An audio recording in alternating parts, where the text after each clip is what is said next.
Necessary Blackness podcast is independently owned, and we do not accept sponsorship dollars from corporations. We are supported by the people such as yourself who know that in war, the first casualty is the truth. We are at war with racism and white supremacy. We must continue to tell the truth. Support us by purchasing your Necessary Blackness t-shirt by sending an email to necessaryblacknesspodcast@gmail.com. Oh, that's what I'm talking about, man. You'll hear it here first. Now, our feature presentation. Peace and Black Power family. You know what it was, what it is, and what it could be. I am here with the brother that has athletic clothing line. This is apparel line, and this is 100%. Let me say that again. It's 100% Black owned, and he is one of the co-owners, and his name is Jefferson. And that's not S-O-N, because he ain't a son because he's mine. It's S-U-N, because he shine. All right, we got Marcy Lee, my co-host. When I do Necessary Blackness podcast, that is my co-host. She's in the building. Got Dub Deuce. What's going on, Black man?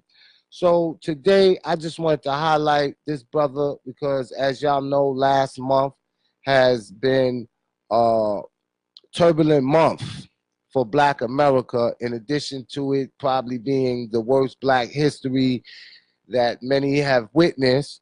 It's, you know, when we talk about name brands and Black clothing designers, and a lot of people don't know that we have creative clothing designers, and this brother is one of them. And like I said, his name is Jefferson, and he's the owner of Athletics. And I know many of y'all seen me with the Marcus Garvey starter jacket. Today I have the Harus. See, the Harus is a team, and he has Zulu. So I don't know what team y'all play for, but I play for Team Pan-African. So with no further ado, I'm going to introduce the brother. Well, I already introduced him. I'm going to let the brother talk.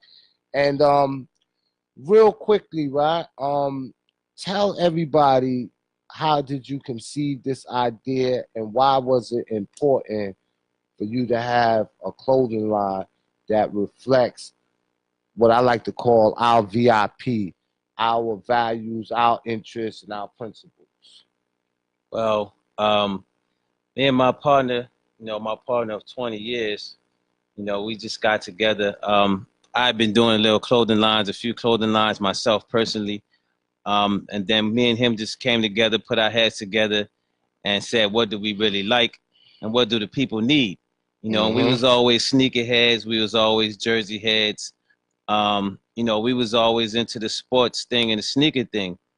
And, we also like to study our history and know what's going on as far as knowledge-wise, and keeping that afloat with the youth. So we just figured, what can we do to fill all those spaces in, So he came up with a concept. The first one he drew out was actually the Hey Rules, the Kemet Hey Rules. And when I saw that, I was like, man, you on to something. So we just went back and forth and came up with more of them, like the Moorish Knights, the Zulus, the Garvey Star Line, Black Star Line. So we just basically took things from our history, melanated icons, and made them into conceptual designs of sports motifs or sports logos.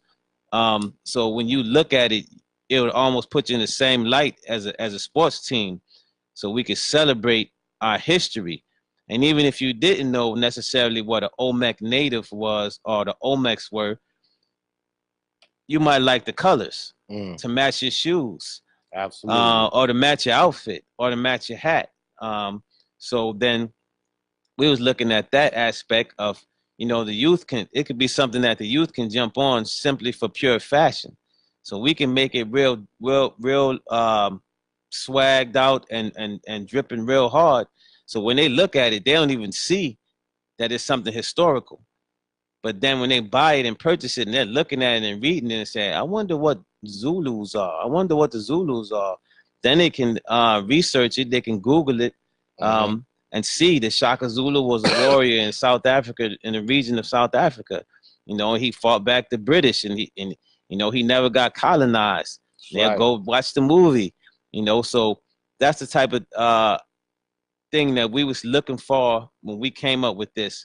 And also just to bring back the black ownership in the fashion industry, because in the 90s you had Fat Farm, you had the Fubus, you had the Walker Wares. Absolutely. But we saw that once the company was purchased, we started to see a lot of discount on it. You know, it would be in Macy's on discount. It would be in Foot Locker on discount. $5 Ben. Right. And it just got too overstocked, you know, oversaturated, where everybody could get it and nobody really cared about it. So that's when people kind of jumped on, or the rappers, or the people who could, started buying the more expensive luxury brands, because everybody couldn't get the luxury brands, because the luxury brands wasn't sitting in Macy's. So you had to have a check to get that. So that's when I think a lot of the black brands started to dissipate and go down. So our aim was to, you know, make something that looks luxurious, that can compare to Nike and Mitchell and Ness, and also celebrate us as black people. There you have it, ladies and gentlemen. The brother just gave us a history of why he started the company and the important need to have a company of this magnitude. And this is not the only line that he have as far as starter jackets. The brother, you have jerseys as well, right? Yes, we have basketball jerseys. We have baseball jerseys. All with melanated icons on there. All melanated icons. Yeah. So who team you playing on? You playing on Team Pan-Africanism? Or you playing for the Knicks? Nah. Y'all like the Celtics and the Lakers. That's who y'all playing for. But, you know, this is a beautiful thing. Like you said, you know, whenever you have a product that, you know, I don't want to say moralized, but that, you know, gives respect to our great grandmaster teachers and our ancestors like Marcus Garvey, Harriet Tubman, Toussaint Overtor, you have that. And it's a beautiful thing. Now with the Marcus Garvey one, right? That's the one I got, and I be wearing a lot. A lot of people seeing me with that one. You know how many times I got stopped, brother? Several times.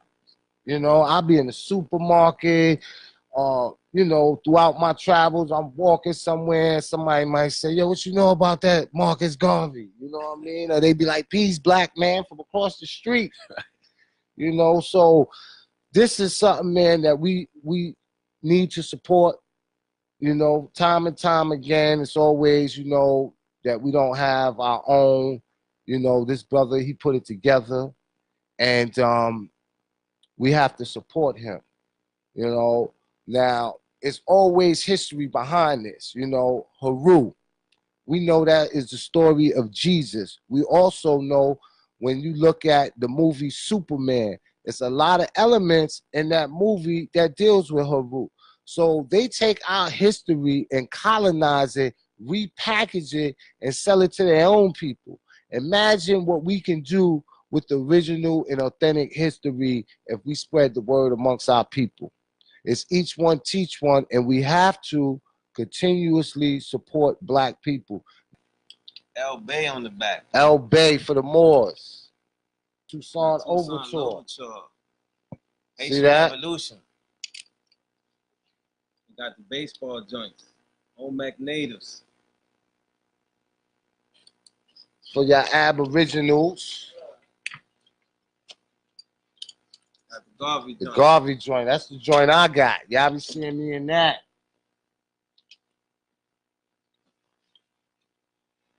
We like to pay attention to detail, you know, so we try to represent us well. See that Black Star Line?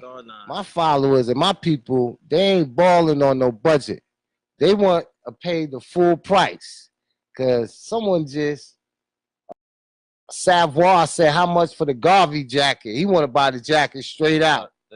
All the starter type satin jackets are $150 on our website. Okay. If you go to Axum Culture, you can buy them in the store. 1065 Ralph David Abernathy Boulevard, Atlanta, Georgia, 30310 West End.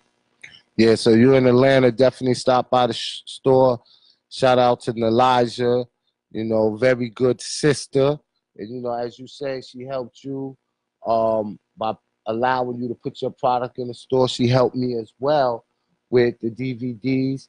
And this is a sister that's in the community that constantly wants to see us do good.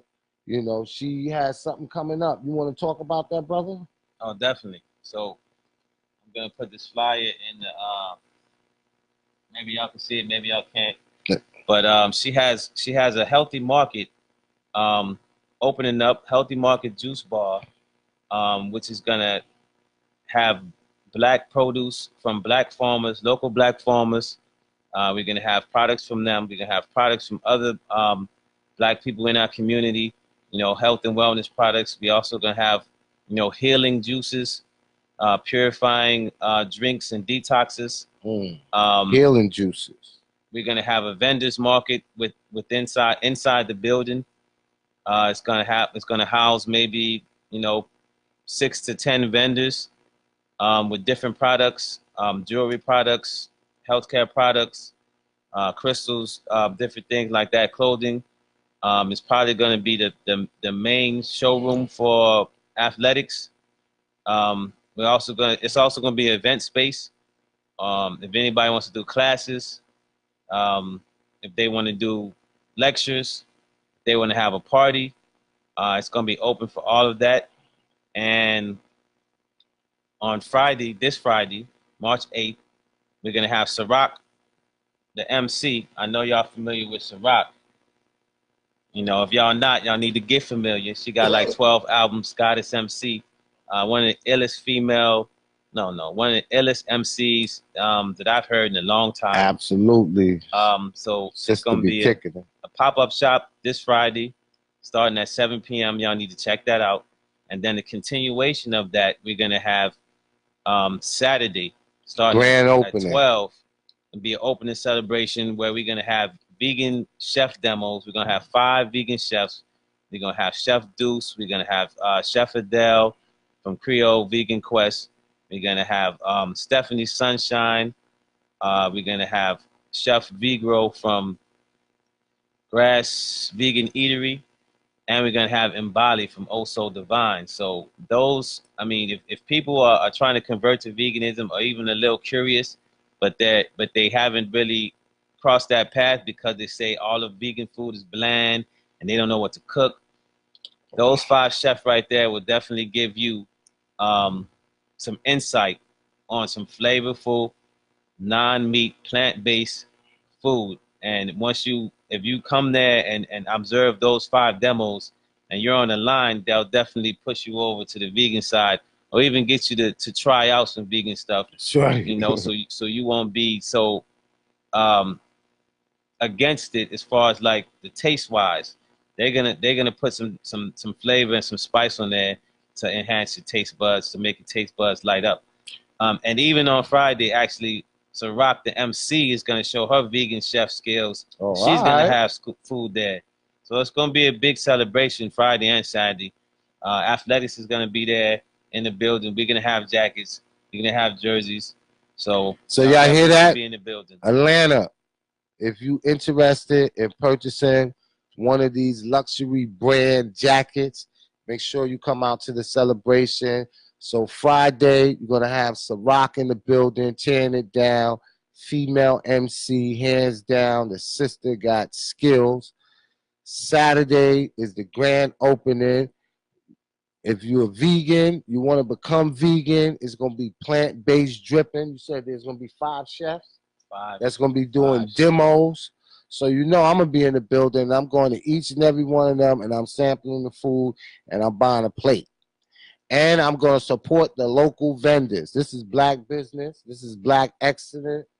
And, brother, I thank you for coming through, and I will continuously support you. I view Black History Month is for white people, basically, because they don't know Black history. Black people should be teaching Black history to themselves and to their kids every day day of the year. That's right. So, but I say all that to say, with the stuff that happened as far as the luxury brands really don't do commercials. They don't market to Black people. Mm-hmm. All their commercials come from the mouths of rappers.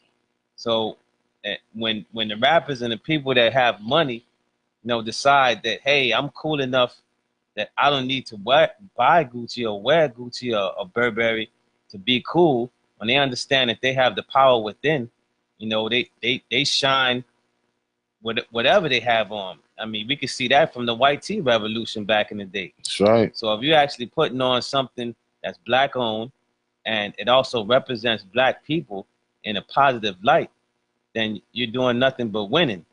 So when all the rappers decide that, hey, they're going to buy Black brands, all that's going to do is push the culture forward, and it's going to push Black people forward as a whole. Yeah, because we set the trend. Right, we set the trends. We the cool, The so trendsetters. We'll have, if enough people of influence start wearing items that are Black owned, then eventually everybody in the world is going to jump on it and want to wear it and want to buy it, because we set the trends and we're the cool. We're the cool that the world wants to be. You heard that? Cool like that. Yeah, I'm going to do a real quick roll call, right? Because as y'all know, business is done from mouth to ear. So I got Marcy Lee, I got Dub Deuce, I got Tasha, Brenda Baker. I know y'all gonna share this. I got Tracy D. Safax, peace to the God, peace, brother. Walia, Terrence, Savoir, Born Wise, Kua. I need y'all to share this. Who else we got in the building? Malika. We got Tanza, Cherie Thomas. Peace and shout out to that sister. Everything is done from mouth to ear. So I need y'all to spread the word. Spread the word. Share this. Share it on your page. We ain't asking you to buy it. That's a decision you make based on, your preference and what you like. But what you can do, you can help push the culture forward and help another Black business and get our people out of that Gucci, get our people out of that Prada. So in closing, brother, is there anything that you want to say in your last words? Is there anything that I didn't ask you that I should ask you? I mean, I just want to close with, I think that Black people should support Black people. I mean, right. You don't have to buy my brand, but you have to wear clothes. So, if there's another Black brand, support them. Necessary Blackness podcast is independently owned, and we do not accept sponsorship dollars from corporations. We are supported by the people such as yourself who know that in war, the first casualty is the truth. We are at war with racism and white supremacy. We must continue to tell the truth. Support us by purchasing your Necessary Blackness t-shirt by sending an email to necessaryblacknesspodcast@gmail.com.